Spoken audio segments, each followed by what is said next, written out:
ఉమ్మడి ఖమ్మం జిల్లాకి నీరు అందించాలి అనేసి అపర భగీరథ ప్రయత్నం చేసిన మన తొలి ముఖ్యమంత్రి గారు కేసీఆర్ గారు ఆనాడు సీతారామ ప్రాజెక్ట్ని మొదలుపెట్టి ఈరోజు ఉమ్మడి ఖమ్మం జిల్లాలో ఉండేటటువంటి అనేక ప్రాంతాలకు నీరు అందించే విధంగా ఆ ప్రాజెక్ట్ని రూపొందించడం జరిగింది.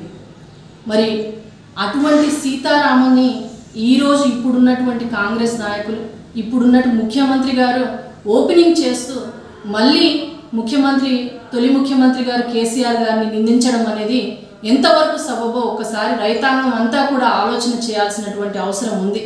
ఈరోజు మరి నది పరివాహక ప్రాంతాల్లో మరి నీరు అందించే పరిస్థితి లేదు. ముఖ్యంగా ఇల్లెందు నియోజకవర్గంలో మరి గతంలో కేసీఆర్ గారు ఉన్నప్పుడు మరి రోలపాడు దగ్గర శంకుస్థాపన అయినప్పటికీ మిగిలిన ప్రాంత ప్రజలకు అందరికీ కూడా నీరు అందించడం లేట్ అవ్వకూడదు అనే ఉద్దేశంతో అటవీ ప్రాంతం వల్ల లేట్ అవుతుంది కాబట్టి మరి మిగిలిన వాళ్ళకైనా నీళ్ళు అందించాలి అనేసి కొంత ఆలస్యం జరిగింది. అయినప్పటికీ మరి ఉమ్మడి ఖమ్మం జిల్లాలోని ఇల్లెందుకు కూడా ప్రతి ఎకరాకి నీళ్ళు అందించాలనేసి ముఖ్యమంత్రి గారు 3,220 కోట్ల రూపాయలతోటి ఆనాడు సర్వే చేయడం అయింది. డిపిఆర్ ఓకే అయింది. ఆనాడు ఉన్నటువంటి మంత్రి గారు అజయ్ కుమార్ గారు, సత్యవతి గారు మరి ఫైల్ కానివ్వండి అదంతా కూడా మన సెక్రటరీ ఫైనాన్స్ దగ్గర ఉంచడం జరిగింది.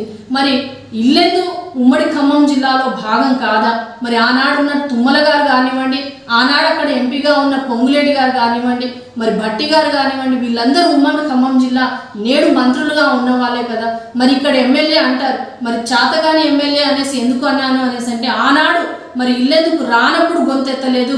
మేము కష్టపడి తీసుకొచ్చినటువంటి 3,220 కోట్ల రూపాయలని ఈనాడు అసెంబ్లీ జరిగినా కూడా ఇల్లెందుకు పక్షాన కనీసం గళమిప్పి మా ఇల్లెందుకు మా ప్రజలకు నీళ్లు కావాలి అనేసి కనీసం అడగలేనటువంటి ఒక దద్దమ్మనే ఈరోజు ఇల్లెందు నుంచి ఎమ్మెల్యేగా ఎన్నుకోవడం జరిగింది.